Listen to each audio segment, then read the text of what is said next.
आकर हिजाब पर विवाद है और इसी पर चर्चा करने के लिए हमारे साथ राजनीतिक विश्लेषक फिरोज बख्श साहब मौजूद हैं और साथ ही सैयद जवाद जो है मुस्लिम एक्टिविस्ट, वो हमारे साथ इस चर्चा में जुड़ रहे हैं। लेकिन सबसे पहले आपको लेकर चलते हैं, हमारे साथ हमारे सहयोगी निपुण सहगल मौजूद है। जरा निपुण से जानते हैं कि अभी तक सुप्रीम कोर्ट में ये जो हिजाब वाला मामला सुनवाई में सामने आया है, इस पर मुख्य तौर पर क्या क्या दलीलें जो दोनों तरफ से रखी गई हैं?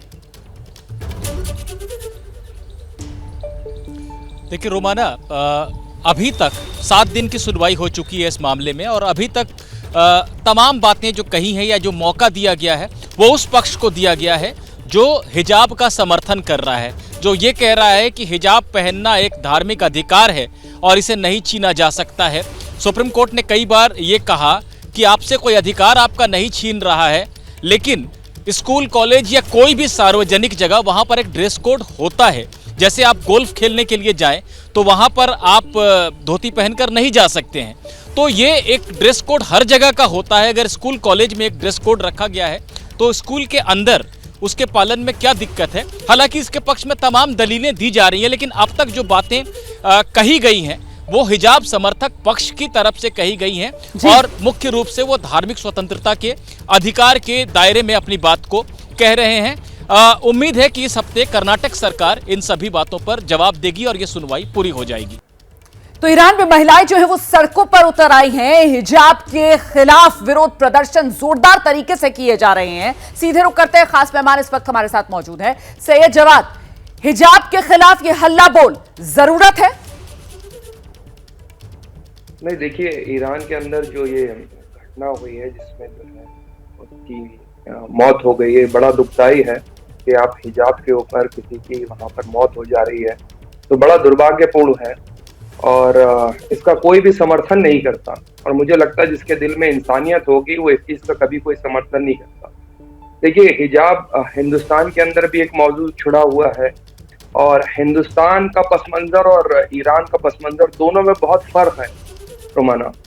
हिंदुस्तान के अंदर एक कॉन्स्टिट्यूशन दिया हुआ है जिसके अंदर हक और हकूक दिए हुए हैं लोगों को। नहीं, ईरान के अंदर मसला ऐसा नहीं है। ईरान में भी कॉन्स्टिट्यूशन है, आप शायद जानते नहीं है। ईरान में भी कॉन्स्टिट्यूशन है, ईरान में भी महिला और पुरुष को बराबरी का दर्जा दिया गया है वहां के संविधान में भी। लेकिन बावजूद इसके ये कट्टरपन जो सामने निकल कर आ रहा है ना, मेरा सवाल इसको लेकर है। और अगर इस कट्टरता के खिलाफ ही आप अपने जवान में लेकिन, इफ, बट का इस्तेमाल करते हैं तो ये तो कहीं ना कहीं आपके दोहरे मापदंड दिखाता है सैयद जवाद। मुझे लगता है फिरोज बख्श साहब का रुख करना चाहिए। फिरोज बख्श साहब, मेरा सीधा सवाल ये है कि हिजाब के खिलाफ ये हल्ला बोल आज के दौर की जरूरत। हिंदुस्तान सेकुलर मुल्क है मोहतरमा। मैं आ रही हूं आपके पास सैयद जवाद साहब, मैं आ रही हूं आपके पास। सेकुलर मुल्क है तो क्या हिजाब थोपा जाएगा?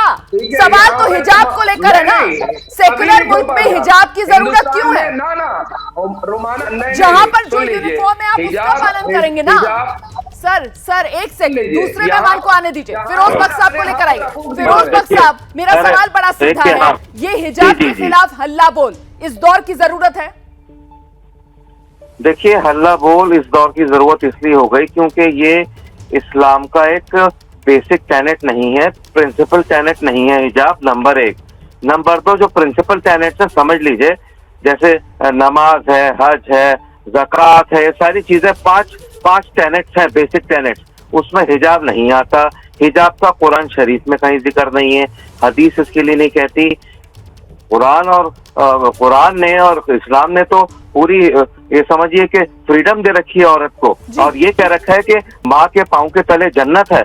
और ऐसे ठीक है, तो जो ये हो रहा है ईरान में तो होना था। और दूसरी बात, हमारे दोस्त एक बात कह रहे थे कि हमारे कानून में आगे वो कहते हैं कि जो आर्टिकल 25 to 29 है उसमें वो दे रखा है। लेकिन अगर बेंगलोर के किसी स्कूल या कॉलेज ने कह दिया कि आप क्लास के अंदर कुछ घूंघट लगा के नहीं आ सकते, पगड़ी पहन के नहीं आ सकते, बावजूद इसके कि पगड़ी एक प्रिंसिपल टेनेट है सिखिज्म का, तो फॉलो करना पड़ेगा। हमारे यहाँ क्या हो रहा है, लड़कियों को भड़का रहे हैं, कह रहे हैं अरे भाई आप क्लास में मत जाइए, ये चीजें गलत हैं। और एक तो नारा ये हो गया कि बगैर हिजाब के किताब नहीं, ये हो क्या रहा है सारा। अब ये देखिए, इसकी जो अल्टीमेट जो एक्सट्रीमिटी है वो हमें ईरान में देखने के लिए मिल गई। मैं ईरान की खवातीन को सलाम करता हूं।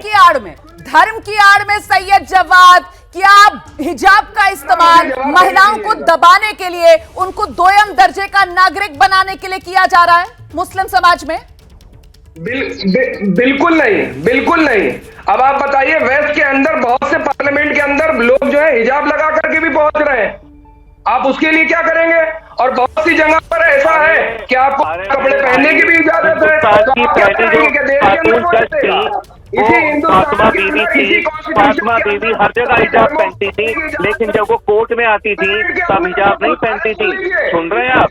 आपको पता है, चिल्लाइए मत, don't shout like a farmer, आराम से बात करिए। चिल्ला रहे हैं आप, जब देश की सबसे मिसगाइड कर रहे हैं। मैं आप दोनों को जरा सा रोकूंगी। आप दोनों जो हैं वो तकनीक के माध्यम से जुड़े हुए हैं हमारे साथ, एक एक करके बोलेंगे तो दर्शक आपकी बात समझ पाएगा। अपनी बारी पर बोलिए, आराम से अपनी बात रखिए। एक सेकंड फिरोज बख्श साहब, एक सेकंड फिरोज बख्श साहब, प्लीज रुक जाइए। सैयद जवाद, आराम से संयम के साथ अपनी बात रखिए ताकि दर्शक आपकी बात समझ पाए। उसके बाद फिरोज बख्श साहब आपके पास आऊंगी, आइए। मुझे 30 सेकंड दीजिए।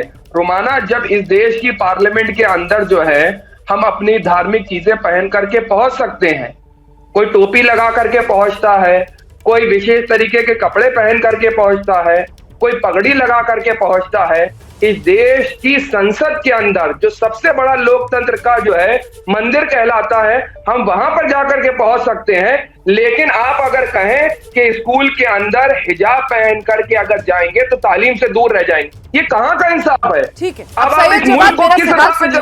अब सैयद जवाद मेरा सवाल सुनिए। जिस लोकतंत्र के मंदिर की, संसद की आप बात कर रहे हैं, सवाल सुन लीजिए ना, फिर जवाब दे दीजिएगा ताकि दर्शक भी समझ सके मुद्दे को। आप यहां लोकतंत्र के सबसे बड़े मंदिर संसद की बात कर रहे हैं। संसद में तो कोई ड्रेस कोड लागू नहीं है ना, वहां तो आप पहनकर जा सकते हैं अपनी मर्जी के मुताबिक। लेकिन जिस जगह पर ड्रेस कोड लागू है वहां हिजाब पहनेंगे, ये जिद क्यों? और ये जिद क्या दिखाती है? मैं सिर्फ आपसे ये जानना चाहती हूं। और हाईकोर्ट, ठीक है मामला सुप्रीम कोर्ट में है, लेकिन हाईकोर्ट आप भी जानते हैं कि कह चुका है जिस जगह जो यूनिफॉर्म वही पहनी जाए, जबरदस्ती की जिद मत कीजिए। ये जिद क्यों कर रहे हैं आप? ईरान का हाल देख रहे हैं ना, क्या हो गया वहां पर, लड़की मर गई वहां पर इसी जिद के चक्कर में, हिजाब पहनो। क्या हो गया? अच्छा, तो आप चाहते हैं कि ईरान के अंदर मुखालफत हो रही है तो हिंदुस्तान के अंदर भी मुखालफत हो इस चीज की। हिंदुस्तान के अंदर हमारा एक अपना अलग कॉन्स्टिट्यूशन है, तो आप क्या चलाना चाहते हैं कि ईरान के अंदर जिस तरीके का रेवोल्यूशन हो रहा है यहां पर भी हो जाए? और बहुत सी जगह वेस्ट के अंदर जो है, सुन लीजिएगा, बहुत सी जगह वेस्ट के अंदर जो है कि बहुत से लोग जो है शॉर्ट कपड़े भी पहनते हैं, स्कूल और कॉलेजेस के अंदर पहन करके जाते हैं।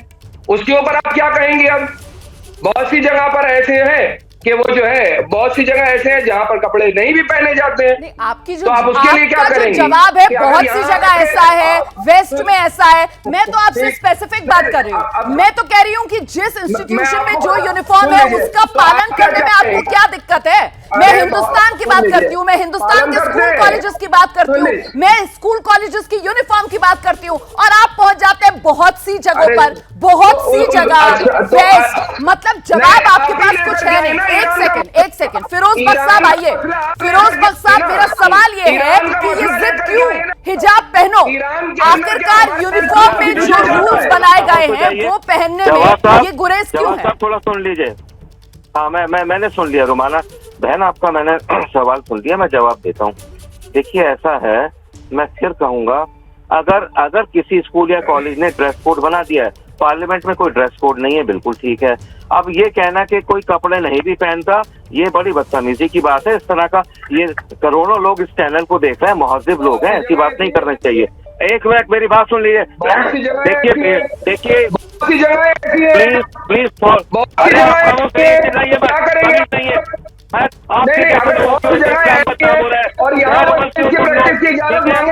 सही जवाब कुछ समझ में नहीं आ रहा है। आपकी बारी में आपको पूरा वक्त दिया गया। आप फिरोज बख्श साहब को बोलने दीजिए, उनको अपनी बात रखने दीजिए। दोबारा आपके पास आऊंगी, आइए फिरोज बख्श साहब। हाँ नहीं, मैं कह रहा हूँ, देखिए इस्लाम जो बदनाम हो रहा है ना, ऐसे लोगों की वजह से बदनाम हो रहा है, और ऐसे जो मॉरल पुलिस है ईरान के अंदर, उसकी वजह से बदनाम हो रहा है। वरना इस्लाम लेटेस्ट और मॉडर्नाइज रिलीजन है, इसमें सब तरह की ये समझिए फ्रीडम है, और खास तौर से खवातीन को बहुत ज्यादा फ्रीडम है हर चीज में। आप ये देखिए कि सऊदी अरब में जब खवातीन के खिलाफ जुल्म किए जा रहे थे और एक ही मर्द जो है मतलब बहुत सारे मर्द एक ही खातून को इस्तेमाल कर रहा था, prophet Mohammad peace be upon him आप आए, आपने इसको खत्म किया। लेकिन मसला ये है कि ये जो फ्रीडम इस्लाम ने दे रखी है, कुरान ने दे रखी है खवातीन को, ये हमारे सैयद जवाद जैसे लोगों ने जहर उगल के आग लगा के उस फ्रीडम को खत्म कर दिया है। ठीक है, बहुत शुक्रिया आपका फिरोज साहब। मतलब आप कह रहे हैं कि इसका धर्म से कोई लेना देना नहीं है, ये कट्टरता है। इस धर्म और कट्टरता के फर्क को कहीं ना कहीं समझना होगा, क्योंकि हिजाब को लेकर जिद जो है, देखिए किस तरीके से ईरान में एक महिला की जान इसी जिद ने ले ली, और अब इस वक्त ईरान की सड़कों पर हिजाब के खिलाफ हो रहा है हल्ला बोल। जैसे ही घड़ी का काटा दोपहर 2:30 पे आए, बबीता जी का दिल सास बहू साजिश के लिए मचल जाए। और ये है इनकी बहू, पूरे दिन ऑफिस की टेंशन हो जाए गॉन जब ये करें अपना फेवरेट शो फ्री टाइम पे ऑन। इनकी तरह आप भी देखिए अपना फेवरेट शो अपने टाइम पर और डाउनलोड कीजिए एबीपी लाइव ऐप अपने स्मार्ट टीवी पर।